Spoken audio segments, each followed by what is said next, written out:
औ औ औ औ औ औ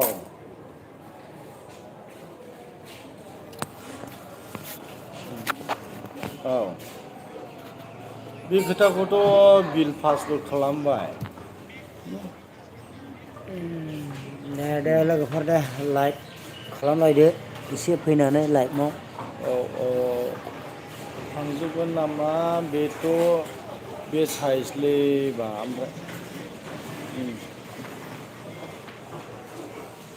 लाइक खालामलां दे लाइक खालामलां। औ औ औ औ औ ओमफ्राय दा जेनेबा नायथ'नायसै ना माने आं नोंनाव फन बुनो हाबिलिबा माने फिसाला मेट्रिक परिखा होदो नालाय नै दाबो मेट्रिक परिखा होखांनानै फिसालाखौ हस्टेलाव दोननानैसो फैदों आङो। गलायगावआवहाय नालाय सेन्टारा। आदसा आदसा समानखा नालाय औ माब्रै आं बुजिनो मोनलिलै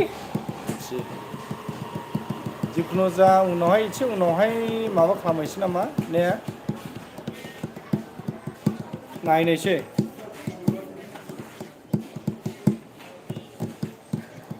औ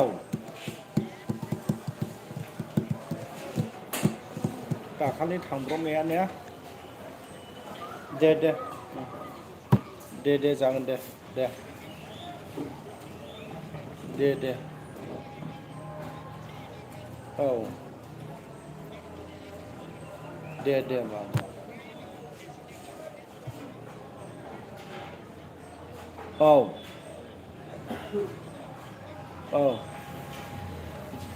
जागोन दे जागोन जागोन दे आदा जागोन दे दे दे दे आदा दे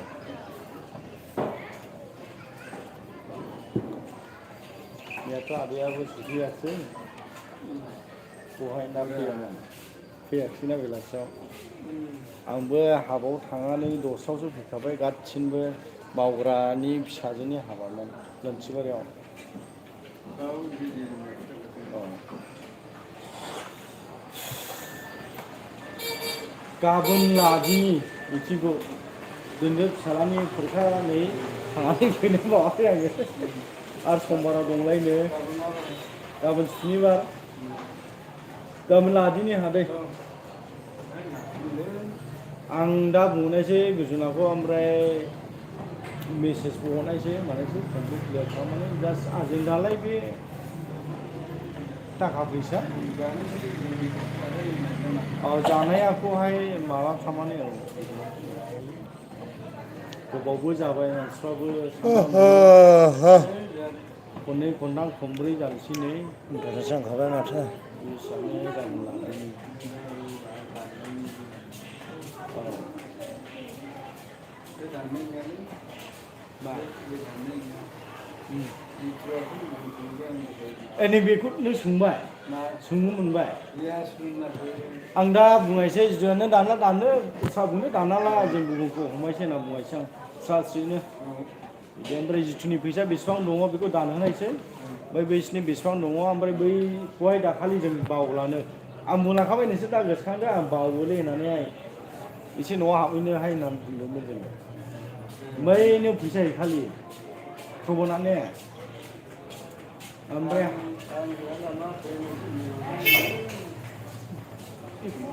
होआलाथ' जों जुजियाखैना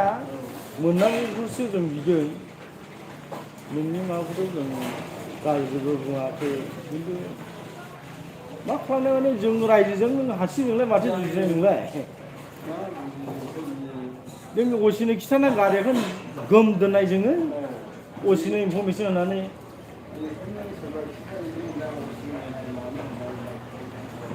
दङलै बहुद मानसिफोर माबा दङ जोंनिफ्रायबो बिराद माबा दङ ओइ सादु साहा लाबो दे मोनथाम मथा मथि गाबोन लादिनि दे आन्दालि लानायमोन फिसाला फरिखा दंफां लाखिसां माजा माजा आनकमन फैदोंनो फरायनाय मोनसेबो फैयाखैनो है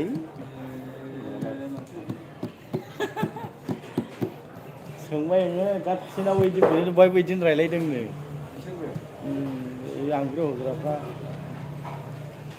माबा सिलेबासफोरसो सोलायदों नामा माबाबो फरायनाय 5 बोसोरजों खनसे सोलायोना मोनसे साबजेक्टआ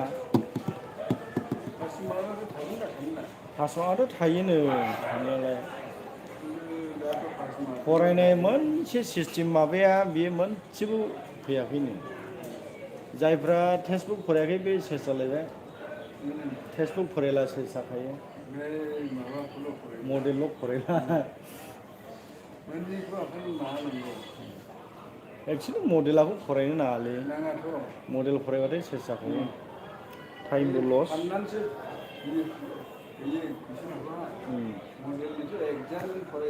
औ औ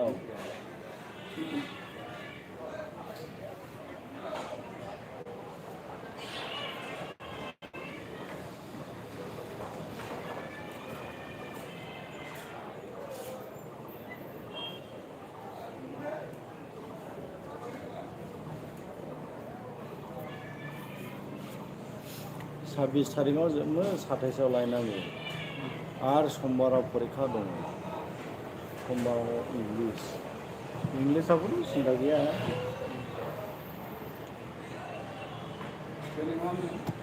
ससियेल साइन्स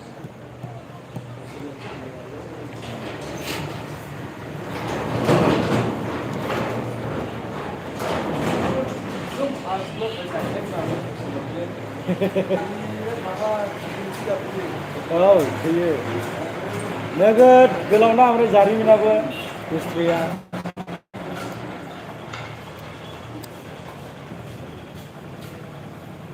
मोनथाम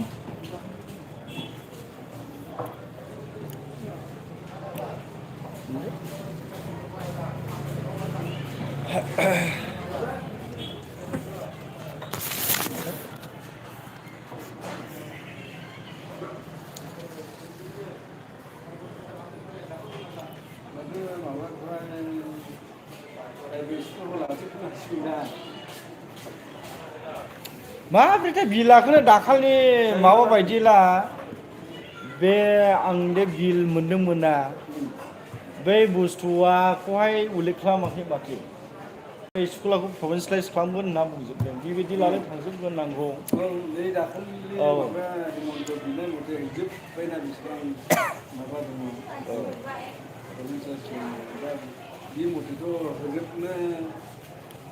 माने नैबे रबिराम बुंनाय बायदि लाथ' मोजां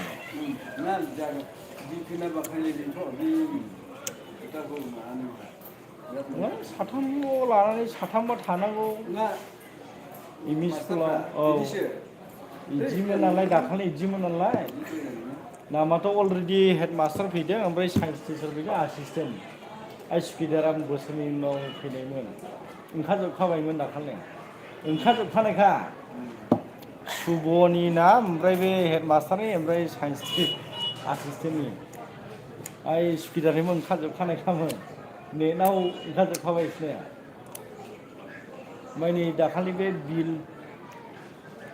सानसे एसेमब्लि जिरायनायासो बिटिसिनि एसेमब्लियासो एसे आसा खालामनानै दोनदों आरो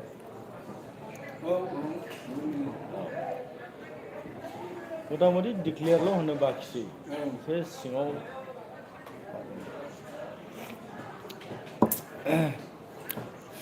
दाखालि हिन्दी टिचार गैयामोन एसिस्टेन्ट सासे गैयामोन लेंगुवेज टिचार गैयामोन आङोथ' लेंगुवेजसोमोन साइन्स टिचारा साइन्स लानांगौ मेथ्स लानांगौमोन हेड मास्टारा बड' ससियेल लानांगौमोन इंलिस हिन्दी ओमफ्राय बै एसिस्टेन्ट लानांगौमोन बिदिमोन बिदिखि हायो 45 मिनिट नोङो 45 मिनिट मोनसे साबजेक्टखौ नोङो मोजां गोसो होना बुजायला कितना मेङोलै फार्स्ट पिरियड सेकेन्ड पिरियड लाबाथाय नों गैखालाया 45 मिनिटआ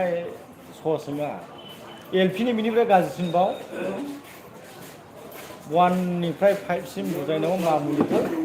फाग्लासो रुम मोनसेल'जों बबेखौ बुजायला बबे थायो बबेखौ बुजायला बबे थायो स्टाफआबो खम औ मोजां जायो बैसो प्राइभेट स्कुलजों हाया नों हेडमास्टाराबो क्लास लानांगौ जादो अफिस रानबो खालामनांगौ सोरबालाय CRC मोनो मा मोनो बिसोरथ' क्लासआव लानो मोनखाया ओरैबायदि असायसै BLOबो होयो BLO होलाबो नों एडभान्स खामानि फैखायो इलेक्सननि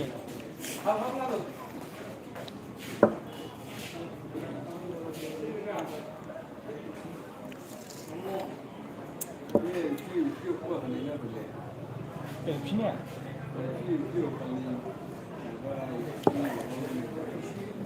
है बे गैले गोदान टेट माबा खालामबावबाय आं खालामाखिसैलै रायजोआनो दाखालि स्पेसियेल टेट माबा लाबावबायना बिसोरो आसामनि नङा BTCनिल' अनलि BTCनिल' आं एप्लाइ खालामाखिसै